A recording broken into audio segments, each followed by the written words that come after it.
طولت حضرتكم وطابت اوقاتكم من نشرة اخبار الفضائيه التي لهذه الفتره يصحبكم فيها محمود عبد الله بكفاح، والتي نستهلها باهم وابرز العناوين.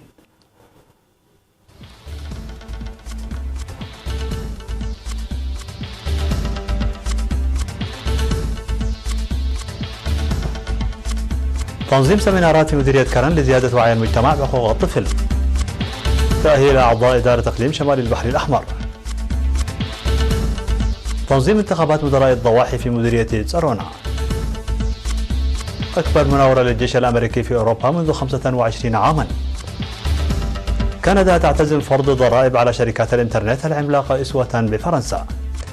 اتفاق في إسرائيل على إجراء انتخابات في حال عدم تشكيل الحكومة.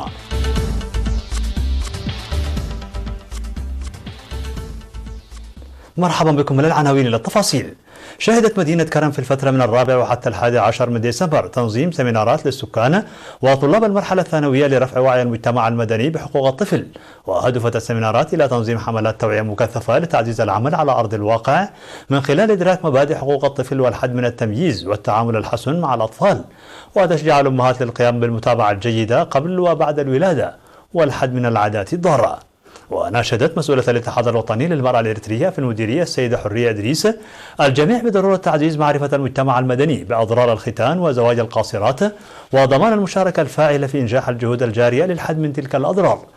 من جهتها ذكرت السيدة لتنغوس أبراهام المدير التنفيذي لمديرية كرنا ومسؤول العمل والرعاية الاجتماعية في المديرية السيد في السهاية أسفاي بأن رفع الوعي هو السلاح الأفضل نحو التغيير، وشدد على ضرورة احترام حقوق الطفل في كافة المراحل من أجل ضمان مستقبل مشرق. كما ناشد المشاركون خاصة المرأة للعمل بوعي وإدراك للحد من العادات الضارة التي تخص كافة أفراد المجتمع.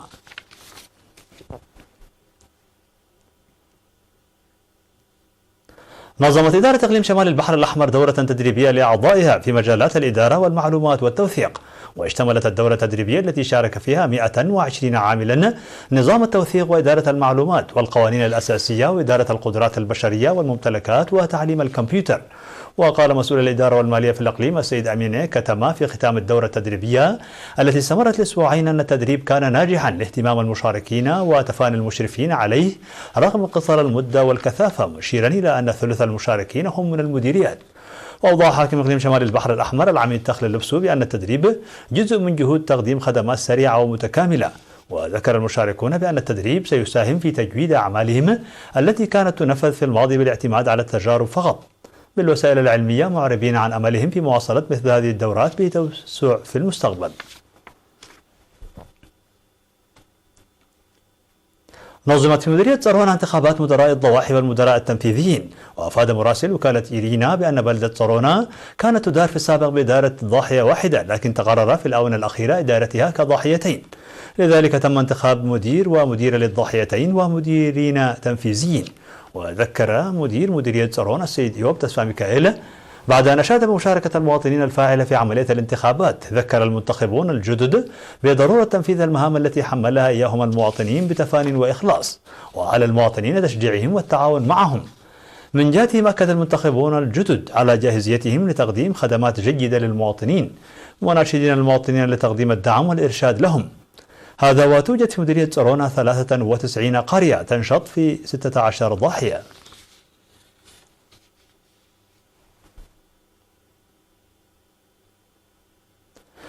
تم تخريج أكثر من 170 من الشباب الذين حصلوا على دورات مهنية في بارونتو، ففي 8 من ديسمبر الجاري تم تخريج 173 شابا تلقوا التدريب المهني لفترة 3 أشهر في مديرية بارونتو، واشتملت الدورات المهنية على تقنية الكمبيوتر وتصفيف الشعر وغيرها من الدورات. في غضون ذلك نظمت دورة تأهيلية استمرت ل3 أيام ل 48 من النساء القادمات من 13 مديرية بإقليم القاش بركة، تركزت حول الإدارة والقيادة. وأوضح السيد ماريكوس غارماتسيون مسؤول التنظيم والسياسة في الاتحاد الوطني لشباب وطلبة إريتريا في الإقليم بأن الهدف من الدورة هو خلق فرص عمل من خلال تطوير قدرات الشباب وتنمية ثقافة العمل لديهم وتوسيعها. مشاهدينا الفاضل، كانت هذه الأخبار الداخلية. فاصل قصير ونوافيكم بالأخبار العالمية، فابقوا معنا.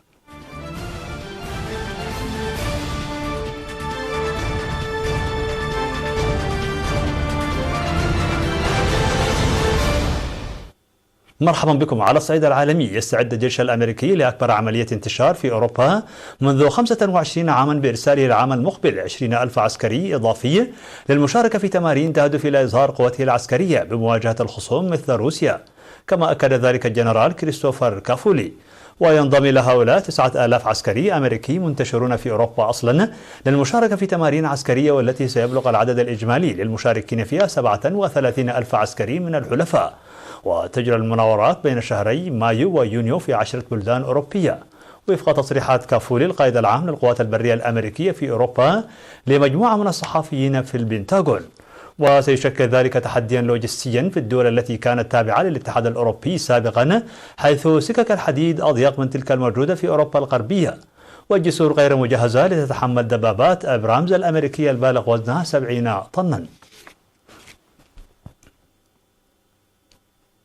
تعتزم كندا فرض ضريبة على شركات الإنترنت العملاقة مثل أمازون وجوجل وفيسبوك، أسوة بضريبة الخدمات الرقمية الفرنسية التي أدت إلى نشوب توتر بين باريس وواشنطن.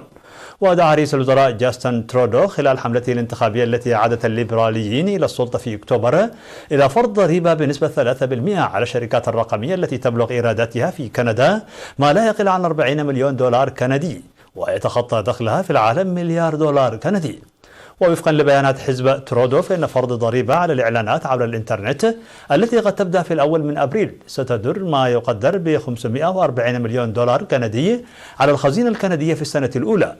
وأعلنت واشنطن أن المحادثات مع منظمة التعاون الاقتصادي هي السبيل لحل قضية الضرائب الدولية في الوقت الذي هددت فيه بفرض رسوم جمركية على المنتجات الفرنسية ردا على ضريبة الخدمات الرقمية.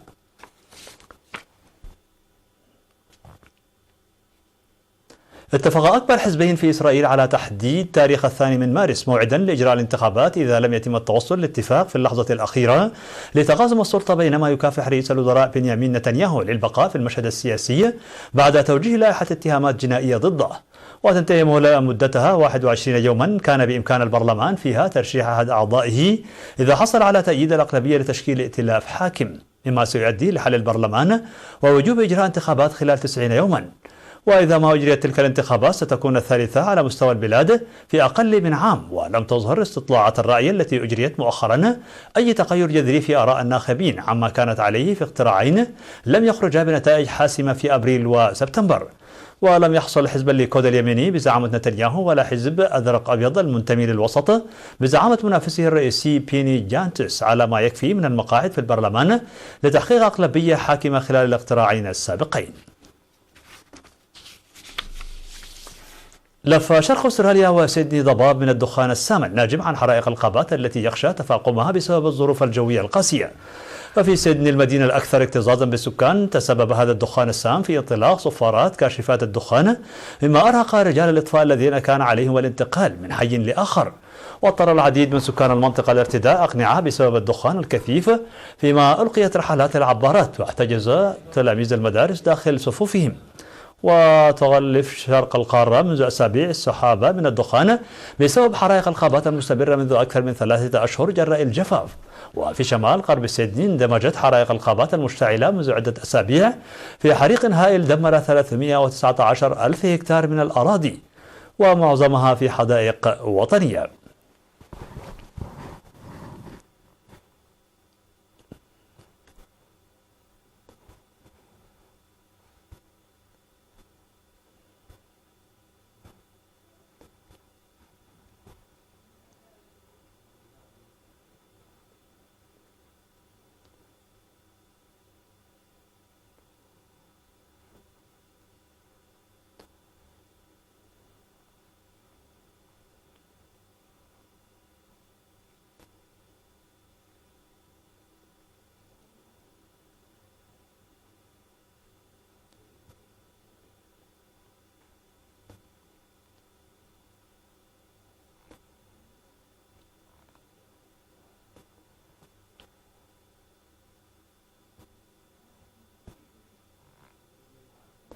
مشاهدينا الفاضل، بهذا نكون قد وصلنا بكم إلى نهاية النشرة. شكرا على حسن المتابعة، دمتم بألف خير.